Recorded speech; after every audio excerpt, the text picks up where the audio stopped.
How would you talk about narcissism and NPD? Have you reformulated that as well in your process of rethinking about BPD?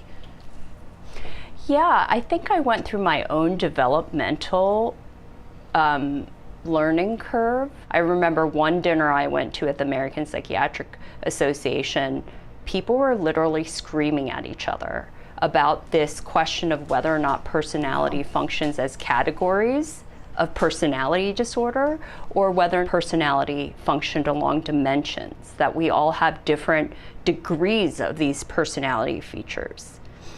And I've come to move from one side, the categorical side, to being more in the middle. I still believe that BPD is a category in and of itself. It's when there is such severity that there's broad dysfunctioning that's very painful, life-threatening, and needs specific intervention. But I think all the other personality disorders may be more continuous, with the exception of perhaps antisocial and schizotypal, because there's more evidence behind the biology of those disorders. The jury's still out on that.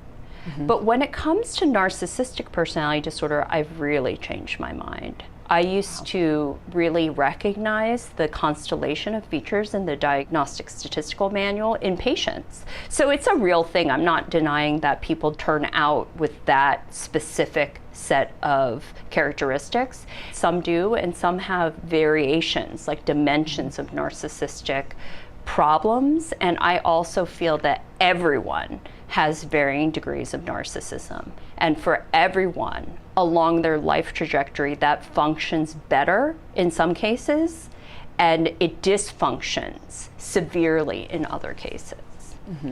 So for example, I think that when people become new parents, for instance, they don't know what they're doing, and they feel completely incompetent over things like changing a diaper, which, let's face it, that's actually not that hard, but you feel like you don't know what you're doing, like you're a baby learning how to do something for the first time. And that causes a real crisis of self-esteem. Can I do this? Am I capable? Am I good enough? And that happens to most parents. I think parents who don't have that happen, I think there's something wrong with them.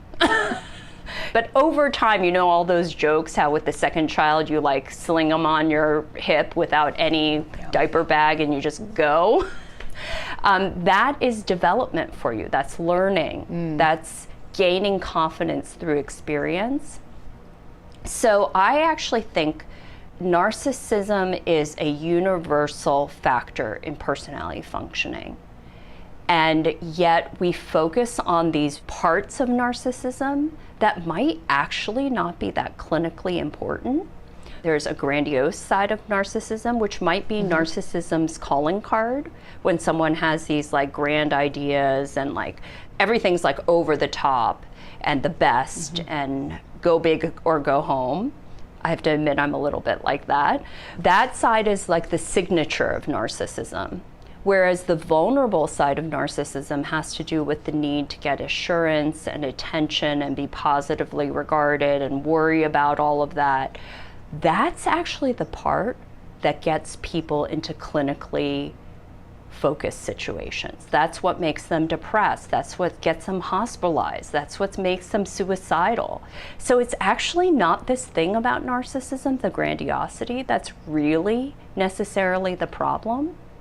But this combination of needing to go big or go home, plus this kind of vulnerability, if that doesn't happen, that combines in certain people to make them more likely to have pathological narcissism or disturbances in narcissistic functioning. There's this variation that is pretty clearly identifiable, that's described in the DSM, that does describe some people, but not everyone who meets those criteria has significant distress and dysfunction. So they don't actually meet the bar for qualifying for a personality disorder.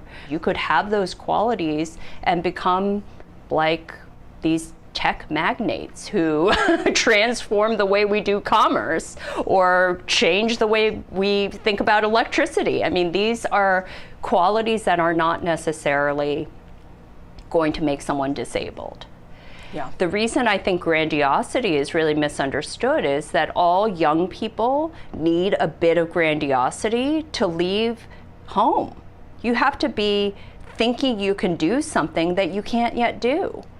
And for example, like I say to lots of people, yeah, of course I'm grandiose. Why else would I build a residential program with 9 people who are suicidal or self-destructively having severe symptoms of borderline personality disorder and think that would be a manageable thing? It took a bit of grandiosity and not knowing what we were getting ourselves into to have the motivation to do it and keep doing it. So there are a lot of good things that come out of grandiosity. There's a lot of good things that come out of paranoia. There are a lot of good things that come out of perfectionism. But the problem is when the person or the operator, the personality, doesn't apply it in a way that uses their frontal capacities, that is the evaluating, planning, strategizing capacities of the brain. Personality functioning and personality traits really have to take what's inside, like what we're feeling, thinking, wanting, worried about, and then somehow translate that into what you do in the outside world. And that process is super complex. It's a lot more complicated and dynamic than other areas that we focus on in psychiatry. Like, I think mood is a very complex entity, as is anxiety, but personality combines all of that with relationships, behaviors, and identity. So what could be more interesting than that?